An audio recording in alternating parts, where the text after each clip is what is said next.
Shifting from Utah's water system, let's take a deep dive into the state of Utah's energy grid. And not only is Utah a powerhouse economy, but it has a powerful energy sector.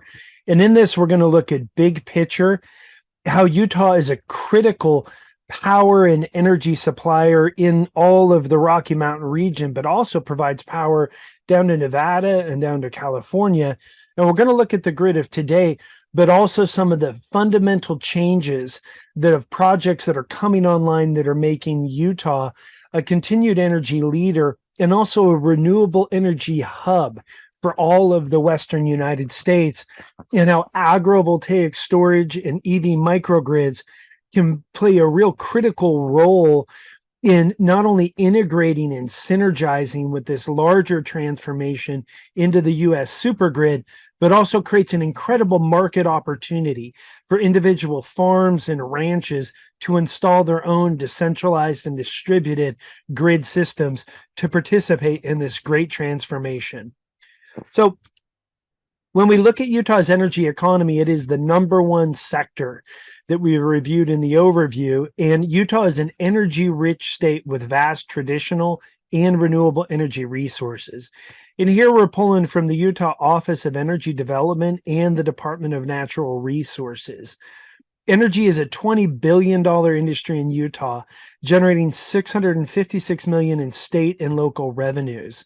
There are 10,000 direct energy jobs in the state that expands to almost 40,000 when indirect and induced employment is included. In 2017, Utah's energy industry supported 3.8% of the state's employment and 4.2% of its earnings, and was 5.7% of its gross domestic product. So the energy sector is the biggest and most vital, but has been mostly based in traditional energy resources. So looking at the energy profile, we can see the annual energy consumption in Utah is 31,000 gigawatt hours. 12,000 of that comes from coal, 233 BCF comes from natural gas. We have gasoline and distillate fuel providing the transportation. When we look at the annual energy production of electricity, there's 106 plants for 39 terawatt hours with 9.8 gigawatts of total energy capacity. Of that, there's 5 coal plants, 29 hydro plants, 24 natural gas plants, 3 petroleum plants, only 36 wind and solar plants, and then 9 other. Then we have coal, natural gas, and crude oil production happening within the state. And we're pulling from energy, utahenergy.gov, but also we're going to reference this wonderful report called Utah's Electrical Transmission Study, looking at the options and benefits of unlocking Utah's massive resource potential from energy strategies. And in this technical analysis, they really looked at the resource plans and the forecasted loads, and it suggests that Utah may need to accommodate between 5.5 and 9 gigawatts of new generation capacity by 2040. And that this high end of this forecast would double the amount of generation capacity online in the state. And that it's plausible that in-state build-outs of generation and storage considered in this study will cause additional problems of congestion in the grid as early as 2025. So based on Utah's massive population growth, Utah is going to need an enormous amount of more power. And that while there's this huge amount of resources, the current grid within Utah is going to have congestion trying to bring on this new generation. And this study is one of the wonderful insights to see how distributed and decentralized generation can help solve this critical challenge within the energy infrastructure. So looking at the existing transmission grid, Utah's grid delivers safe and reliable power to millions of residents and hundreds of thousands of businesses, industrial customers, and institutions. Utah's high voltage system, which is around 100 kilovolts, consists mainly of 345 kV, and then there's 100 to 161 kV line miles. Major high voltage substations are concentrated along the Wasatch Front, but are also spread across the state at key transmission connections. Pacific Corp owns and operates the majority of the transmission system and distribution within the state, and they have over 7,000 miles of lines in operation today. And then a key thing we're going to look at is the Intermountain Power Agency, which owns the current high voltage DC line between Intermountain Power Plant and Los Angeles and the Western Power Administration. And it's interesting that LADWP and the Western Power Administration owns some of the most significant generation in Utah at the Intermountain Power Agency. And then we have DESERET Power Electric Cooperative, which is the primary owner of the 340 kV line between the Bonanza Power Plant and eastern Utah, Mona, and connecting the communities of eastern Utah. So let's look at Utah's existing energy generation profile. In 2021, 61% of Utah's electricity generation came from coal-fired power plants, which is down from 75% in 2015. Natural gas-fired generation has increased from 20 to 24%, and solar power has grown from 0.2% to 10% of the state's total generation over the same time frame. And then Utah also has some hydroelectric and non-hydroelectric renewables. And we're pulling this from the Energy Information Administration, the link down here on the Utah State profile. So let's look at some of the regional energy market structural changes. And it's important that as we look at these, all of the projects are considered planned for the purposes, and we're pulling from the 2021 Utah Transmission Study Technical Report. And these are some of the supergrid solutions and very exciting energy system developments that are coming online. And this is really focused on Utah projects that are going to be in service prior to the end of 2025. So, a lot of big energy projects will be a concept, but don't necessarily come into reality. Most of these projects are already in process and coming online now. And we're going to look at the Pacific Court level, ACES Delta, which is a huge energy storage project, IPP Renewed, Rocky Mountain Power, the Transwest Express, and then the EV charging network that will be coming in the EV market opportunities section of this market intelligence analysis. So let's look at the largest investor-owned utility, which is Pacific Corp, which is earned by Berkshire Hathaway.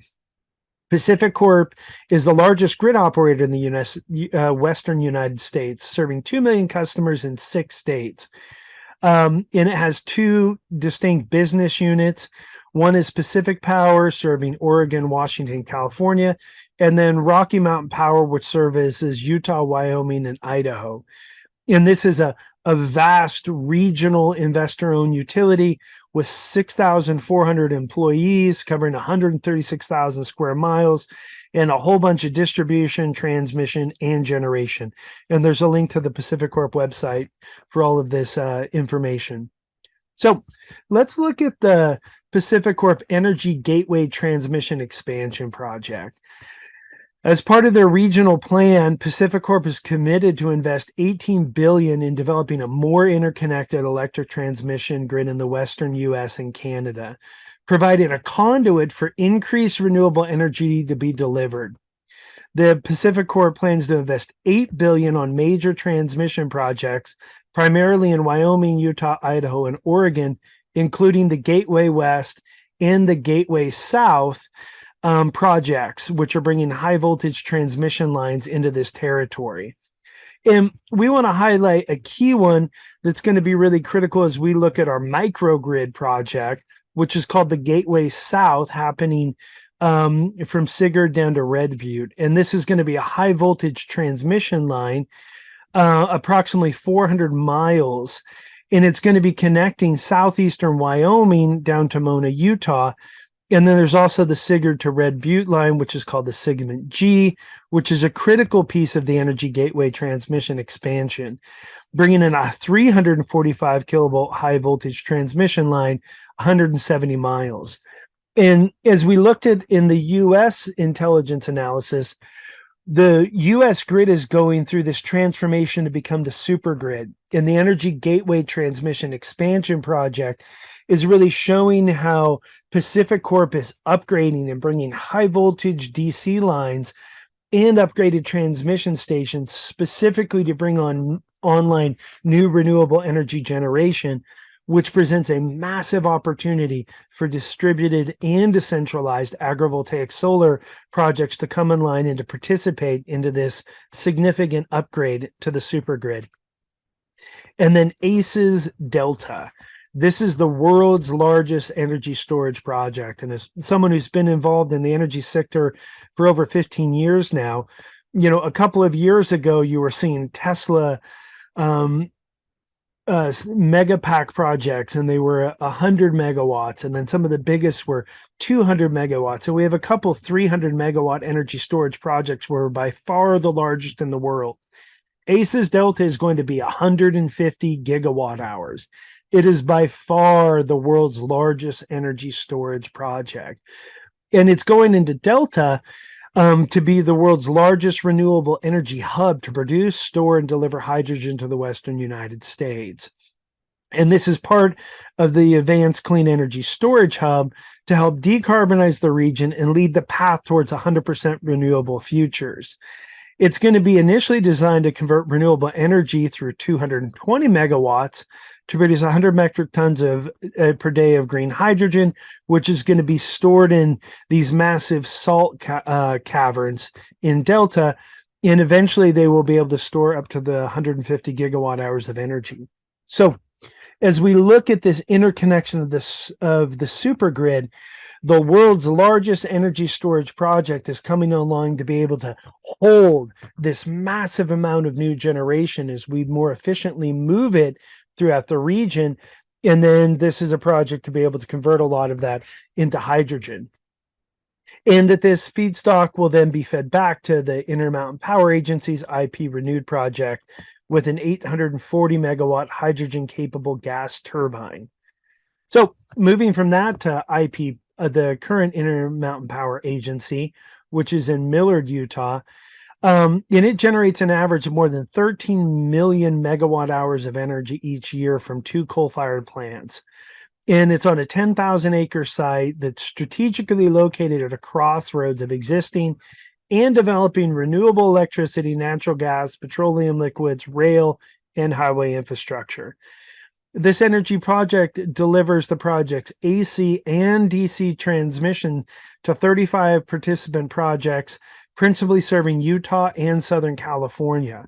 So this massive generation is sending energy all the way down through Nevada into Southern California to Los Angeles, to LADWP, and that they also have some significant upgrades that are coming online, which is the Southern Transmission System, which goes 490 miles down into California. And then there's the more Northern Transmission System that has 2 segments. And this is near Mona, Utah, and the other one's going over to Ely, Nevada. So between ACES Delta and IPA, Utah has this massive existing generation infrastructure that's regionally moving power throughout the entire Western United States. And then in combination with ACES Delta, we have IPP Renewed. And this is really the second component of Utah's Renewable Energy Hub. And it's a transformational project that is going to be retiring the existing coal units at the IP site to install new natural gas fueled electricity units that can utilize hydrogen. And it's also going to be modernizing that Southern Transmission System to be able to bring in additional resources coming from large wind projects that are coming online from Wyoming, Colorado, New Mexico, and then also be able to bring in BC hydropower. So Utah's hub of the world's largest energy storage project with this massive regional renewal really presents an incredible opportunity to bring on a lot more solar generation from within the Utah market. And then looking at another aspect, which is called the Trans-West Express, and this is specifically to deliver wind energy from Wyoming, one of the best wind markets in the United States, and will provide infrastructure and transmission capacity to reliably and cost-effectively deliver 20,000 gigawatt hours a year of wind energy from the Wyoming and solar from the desert Southwest region. The first stage of the Trans-West Express is expected to be completed in 2027 and consists of 3 segments: the Wyoming to the IPP DC project, which is 400-mile bidirectional 3,000 megawatt high voltage direct current transmission; the IPP Crystal project, which is 278 miles from central Utah to southeastern Nevada; and then the Crystal El Dorado project. So as we talk about the super grid and this massive upgrade for us to be able to move energy more efficiently, the Trans-West Express, along with IPP Renewed and ACES Delta, is showing how the super grid is connecting in the center of Utah to be able to move regional generation into the large storage of ACES Delta. And then looking at Rocky Mountain Power, the subsidiary of Pacific Corp serves 1.2 million customers. And the Rocky Mountain Power also has an integrated resource plan that identifies the need for more transmission to deliver electricity from new generation resources. And they're also a part of the Trans-West Express project. So moving out of the investor-owned utility to Deseret Power, the 6-member electric cooperative. And it's a regional generation and transmission cooperative that selling surplus power to municipalities, power marketers, and other wholesale electric systems in over 5 states.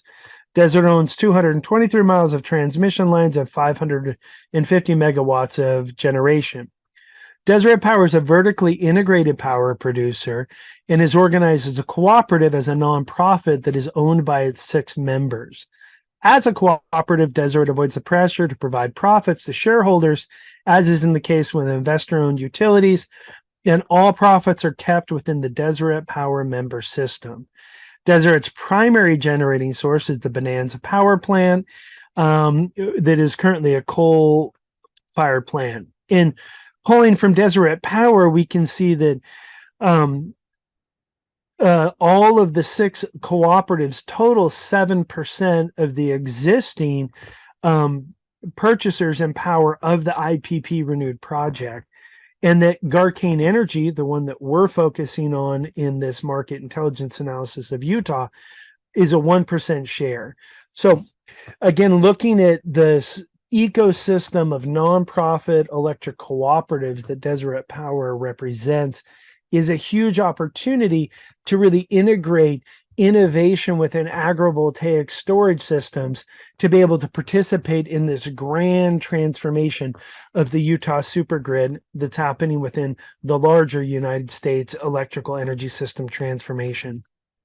So zooming into Garcane, it's an electric cooperative that serves 6 counties in south and central Utah and 2 counties in the north central Arizona. Garcane Energy has 11 board districts with a service area of 16,000 square miles. It has 2,260 miles of distribution and transmission lines, serves 4 national parks, 2 national monuments, and a national recreation area, 3 national forests, and several state parks. So Garcane Energy sits in this really critical area in southern and central Utah. But as we highlighted in the Utah water system, this is also the location of exceptional drought within Utah inside of the extreme drought in the rest of the state. So a critical area in south and central Utah of innovation potential with Garcane Energy Electric Cooperative. Thank you for taking the time to watch this section of the Utah Agrivoltaic Storage and EV Microgrid Market Intelligence Analysis. It's my prayer that you found a lot of really valuable knowledge and insights and hopefully inspiration about how you can participate in taking the great state of Utah and transforming it into more abundant, secure, and prosperous future for all Utahns but how Utah is really a keystone state within the heart of the Rocky Mountains that has the opportunity to really integrate with this incredible 7-state regional market, and how Utah is an economic powerhouse and technological innovation hub can really inform that regional market, the broader United States and the world. And regardless of what channel you're finding this transmission, that you'd be inspired to watch all sections of this market intelligence analysis, which you can find at butterflypower.org. And we would be humbled and honored if you'd give it some love, a like, and share it, specifically with a farmer or a rancher or investors who are looking at investing their capital in ways to create a more regenerative future, or really anyone who's wanting to come and participate in this broad scale, bottom up, inside out transformation of our economy, our energy system, and our environment. And it's just a blessing to be here in this time and to participate in this great and good work. And we are the butterfly generation. It's time to rise and shine. Time to transform and fly.